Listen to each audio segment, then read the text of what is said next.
નમસ્કાર વિદ્યાર્થી મિત્રો, આપણે ધોરણ 11 કોમર્સની અંદર વાણિજ્ય વ્યવસ્થા અને સંચાલન વિષય બોમ્બની અંદર પ્રકરણ 6 ધંધાકીય વ્યવસ્થાના સ્વરૂપો ફોર્મ્સ ઓફ બિઝનેસ ઓર્ગેનાઇઝેશન 2 નું પાર્ટ 1 દ્વારા બોર્ડ પર દેખાતા એટલે કે પાન નંબર 58 થી કરી અને આપણે પાના નંબર 62 સુધી આપણે આજે અભ્યાસ કરીશું કે વ્યક્તિગત માલિકી, ભાગીદારી અને કંપની ત્રણેય ધંધાકીય વ્યવસ્થા સ્વરૂપોના એક ભાગ તરીકે છે કે ત્રણેય સ્વરૂપો ગ્રાહકોનું અનેક રીતે શોષણ કરે છે.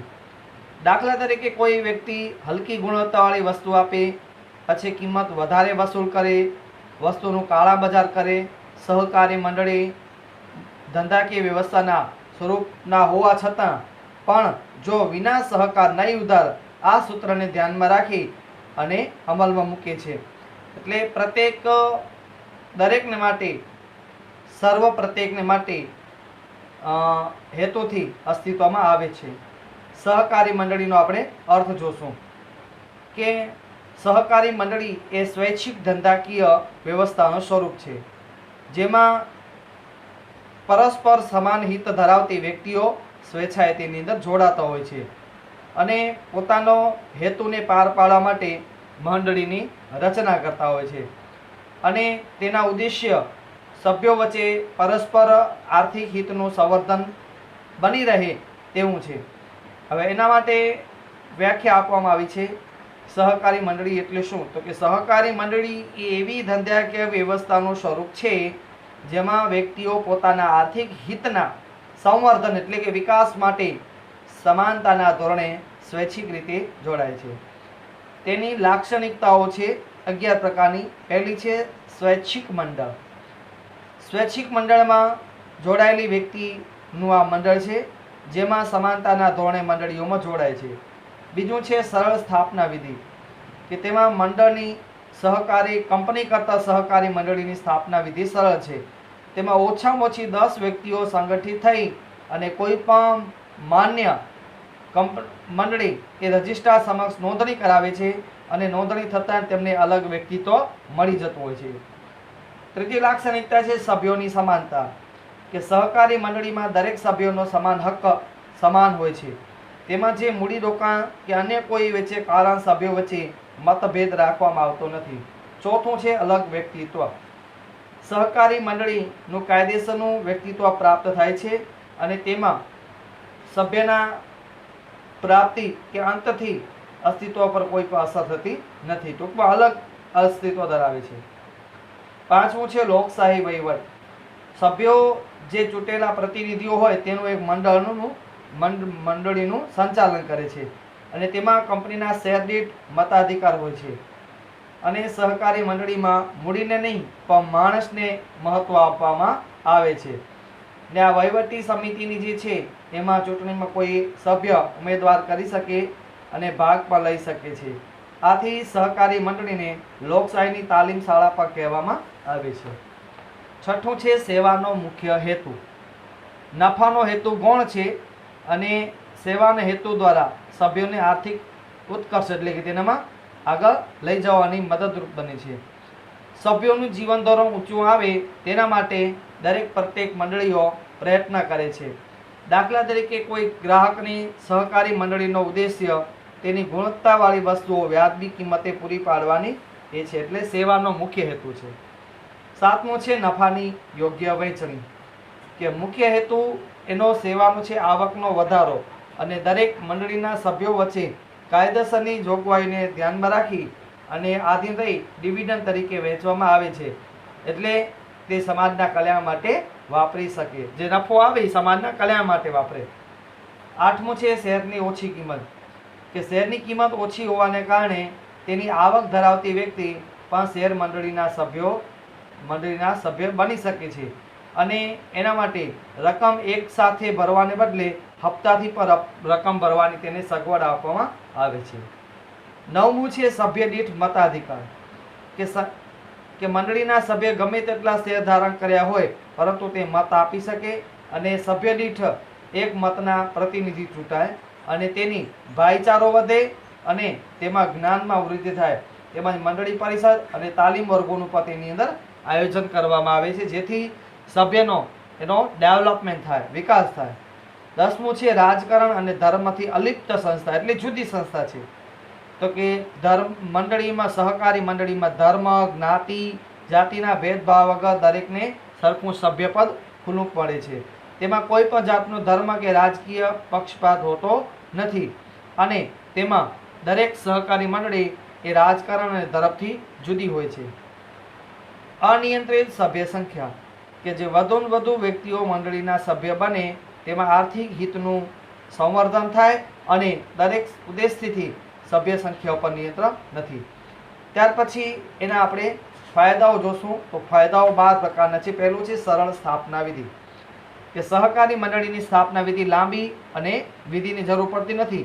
એમાં 10 વ્યક્તિઓ કંપની સહકારી મંડળીના રજિસ્ટર પાસે નોંધણી કરાવે છે.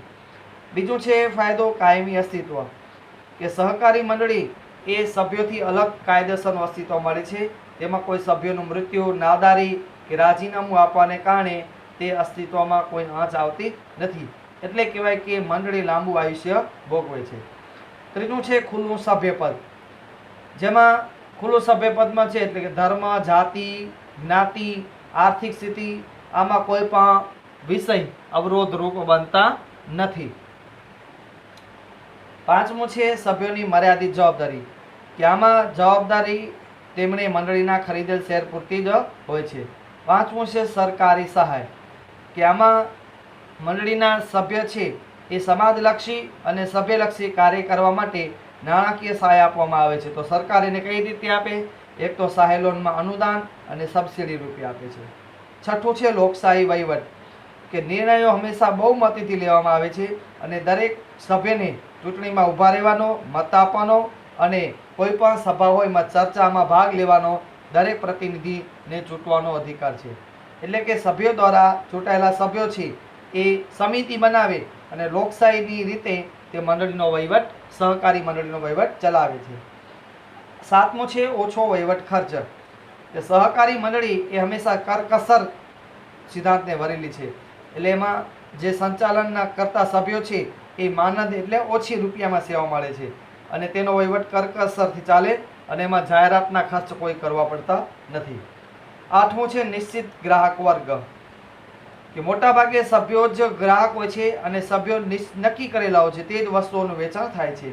9મું છે વેપારી સંસ્થાઓ સામે હરીફ બળ, કે કોઈ પણ નફો મેળવવાની લાલચમાં ભેળસેળ, છેતરપિંડી, કાળા બજાર વગેરેને પોષણ થતું હોય છે.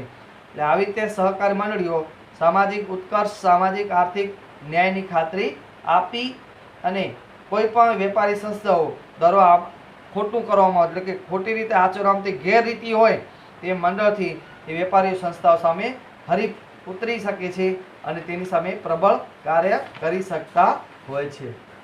10મું છે સમાજ માટે કલ્યાણકારી પ્રવૃત્તિ, કે જ્યારે સહકારી મંડળીઓ છે આવો નફો અને અનામત ભંડોળમાંથી સમાજની પ્રવૃત્તિઓ કરતા હોય છે. તેમાંથી ઘણી બધી સેવાઓ કરે, જેમ કે વિનામૂલ્યે નિદાન કેમ્પ, દવાખાના, શાળા, બગીચા જેવી જાહેર વસ્તુની વ્યવસ્થા કરતા હોય છે. 11મું છે લોકશાહીની તાલીમ શાળા, કે સહકારી મંડળી એ સંચાલનનું લોકશાહીનું એક મુખ્ય અંગ છે અને તેમાં દરેક સભ્યને લોકશાહી જીવંત રહેતો હોય છે. એટલે દરેક લોકશાહીના મંડળીના સભ્યો છે એ આદર્શ સિદ્ધાંત અને શિક્ષણ આપતી એક તાલીમ શાળા પણ હોય છે. 12મું છે સભ્યોનો આર્થિક ઉત્કર્ષ અને વિકાસ, કે આમાં દરેક સભ્યનો ખૂબ જ સારું યોગદાન હોય છે. દાખલા તરીકે કોઈ ગ્રાહકની સરકારી મંડળીઓ સભ્યોને રોજબરોજના વપરાશથી ગુણવત્તાવાળી વસ્તુઓ વ્યાજબી ભાવે પૂરી પાડવામાં આવે છે અને મંડળીઓ દ્વારા તેનું ગ્રાહકનું આર્થિક શોષણ અટકાવે છે. એટલે આવી રીતે સહકારી મંડળીઓનો સભ્યોને કાચો માલ, સાધનો, ઓજારો વ્યાજબી ભાવે પૂરા પાડવાનો છે, જેનાથી એ નાના પાયે ઉત્પાદન કરતા ને આર્થિક સારી રીતે વિકાસ થાય છે. જેમ કે ખાંડ, દૂધ, ચર્મ, કપાસ જેવી સહકારી મંડળીઓનો ખૂબ જ વિકાસ પામતો હોય છે. ત્યાર પછી 4 મર્યાદાઓ છે. પહેલી છે મૂડીની મર્યાદા, કે વધુ મૂડી ભેગી કરવી ખૂબ જ કઠિન છે. તો શું કરે કે શેરની કિંમત ઓછી રાખે. સભ્યો આર્થિક રીતે નબળા વર્ગના હોય તો સભ્ય દીઠ શેર ખરીદવાનું આકર્ષણ ઓછું રહેવાને કારણે મૂડી મર્યાદા એનામાં રહેતી હોય છે. બીજું છે કાર્યક્ષમ વહીવટનો અભાવ, કે દરેક મંડળીના પ્રતિનિધિ છે એ પોતે જ પોતાની મંડળીમાં માનવ સેવા એટલે કે ઓછા ભાવે સેવા આપે છે, અને માનવ સેવાને કારણે તેનો વહીવટ એકદમ પ્રત્યક્ષ રસ ન દાખવે અને કોઈ વિશિષ્ટ જ્ઞાન કે ધંધાકીય અનુભવ સમયનો પણ અભાવ હોય એ શું કહે છે મંડળીઓ વહીવટમાં એમાં સારી રીતે ગેરવહીવટી પૂર્વક એ સર્જાય નહીં અને સંગત હિતને પણ કે ધ્યાનમાં ન રાખે એવી રીતે વહીવટનો અભાવ હોવાથી એ આવી ગેરવહીવટ સર્જાતી હોય છે. ત્રીજું છે રાજકીય હસ્તક્ષેપ. હવે ઘણા બધા વિવિધ રાજપક્ષીઓ છે એ રાજકીય પક્ષો પોતાના ઉપર વર્ચસ્વ મેળવવા માટે પ્રત્યક્ષ રીતે કે પરોક્ષ રીતે એ પ્રયત્ન કરતા હોય છે, અને આની અંદર ઘણી વખત કોઈ નીચે કામ કરે ત્યારે ધંધાકીય સ્વતંત્ર જોખવાય છે, પરિણામે લોકશાહીનું મૂલ્ય જોખવાય છે. ચોથું છે સભ્યો વચ્ચે અસહકાર. તો સભ્યો વચ્ચે અસહકાર ક્યારે થાય કે જ્યારે કોઈ સભ્યમાં વફાદારીનો અભાવ હોય, સભ્યોનો પરસ્પર કુસંપ હોય, સંઘર્ષો, જૂથબંધી હોય, સ્વાર્થવૃત્તિ, આ બધાના કારણે અસહકારનું નિર્માણ થાય અને તેનાથી હિત ધરાવતી વ્યક્તિઓનું સંગઠન હોવા છતાં સરકારના લાભ મેળવી શકતા નથી, કારણ કે સભ્યો વચ્ચે જો પરસ્પર વાદ વિખાતના પ્રશ્નો ઊભા થાય તો કોઈ રીતે કાર્ય કરી શકતા નથી. ત્યાર પછી છે સંયુક્ત હિસ્સાવાળી કંપની. હવે સંયુક્ત હિસ્સાવાળી કંપની શું છે કે ઔદ્યોગિક ક્રાંતિ થઈ ત્યાર પછી લગભગ મોટા પાયા પર ઉત્પાદન થવા લાગ્યું અને તેની જરૂરિયાતોનું પ્રમાણ પણ વધ્યું, જેના કારણે વ્યક્તિગત માલિકી કે ભાગીદારી પેઢી અનુકૂળ આવે તે સ્વાભાવિક છે. તો તેના કારણે આવી રીતે ઘણી બધી ભાગીદારી પેઢીની મર્યાદાઓ ને અમર્યાદિત જવાબદારીવાળી મૂડીની મર્યાદા, ટૂંકું આયુષ્ય, આ વગેરે પ્રશ્નો હતા. તો વિશાળ મૂડીની જરૂરિયાત સાથે મૂડીની સલામતી, મૂડી એટલે રૂપિયા, પછી જવાબદારી, જોખમની વહેંચણી, એનું વ્યવસ્થિત સંચાલન, આ ઘણા બધા પ્રશ્નોનો ઉદ્ભવ થયો અને જેના કારણે સંયુક્ત હિસ્સાવાળી કંપની એ અસ્તિત્વમાં આવી, જેને આપણે ટૂંકમાં એ કંપની તરીકે આપણે સંયુક્ત હિસ્સાવાળી કંપનીને કહીશું. કંપની પોતાના વિકાસની વેપાર અને ઉદ્યોગને ઝડપી વેગ મળ્યો, જેના કારણે આર્થિક વિકાસ એન્જિન તરીકે ઓળખવામાં આવે છે. આમ ભારતમાં 1956ના કાયદા મુજબ તે અમલમાં હતું, પરંતુ નવો કાયદો આવ્યો 1/4/2004થી 2013નો કંપનીનો નિયમમાં નવા સુધારો વધારા થયા અને તેમાં સંયુક્ત હિસ્સાવાળી કંપનીનું અસ્તિત્વમાં આવ્યું. હવે કંપનીનો આપણે અર્થ અને વ્યાખ્યા બની જોશું કે કંપની છે એ કૃત્રિમ વ્યક્તિત્વ ધરાવે છે અને કાયદાની દ્રષ્ટિએ કૃત્રિમ, અદ્રશ્ય અને અમૂર્ત વ્યક્તિ છે. 2013ના કાયદા મુજબ કંપની એટલે એવા કાયદા હેઠળ કે પહેલાં કોઈ પણ કાયદા મુજબ છપાયેલી કંપની.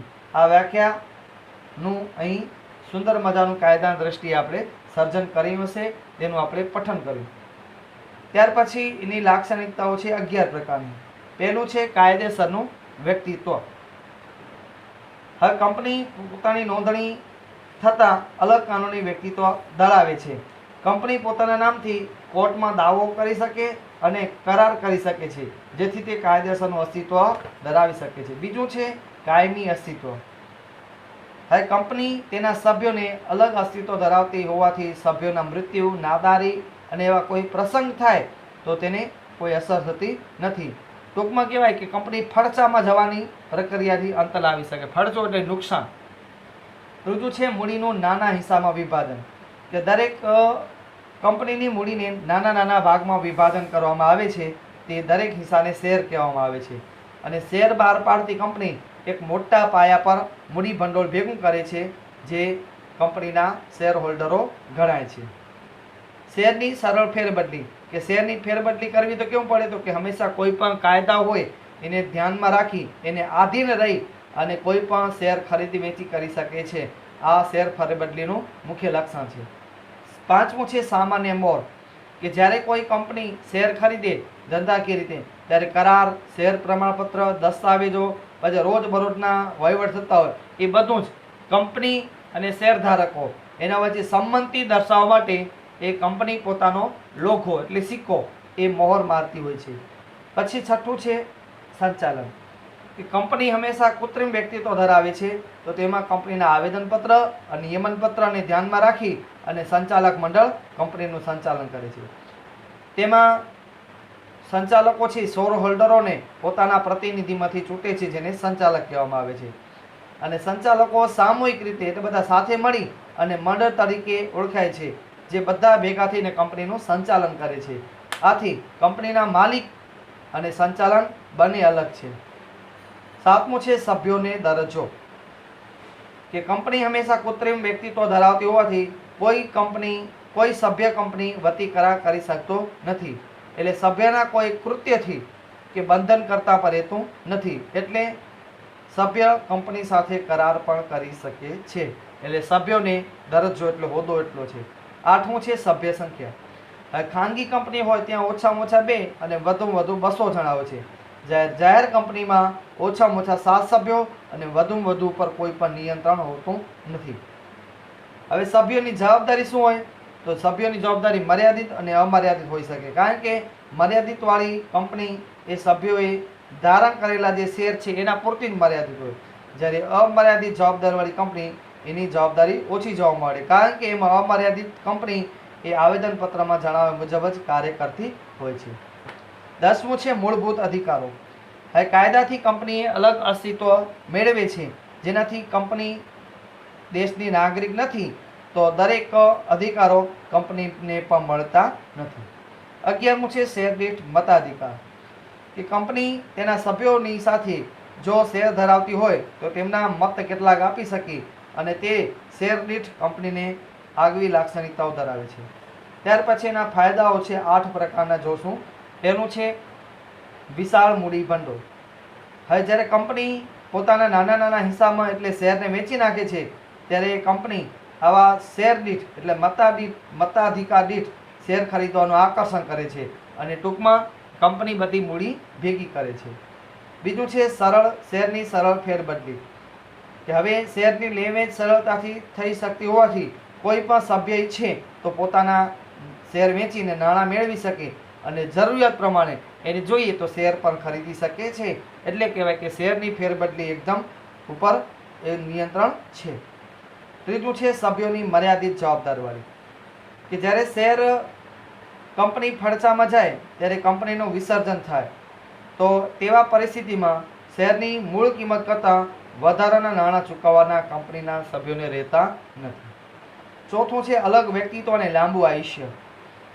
હવે કાયદેસર કંપની તેમના સભ્યોથી અલગ વ્યક્તિત્વ કે કંપની લાંબુ આયુષ્ય ભોગવે છે, ત્યારે સભ્યોનું મૃત્યુ, નાદારી, અસ્થિર મગજના આવા બધા જ કિસ્સામાં સભ્યોને ફેરબદલીથી કંપની અસ્તિત્વમાં કોઈ અસર થતી નથી.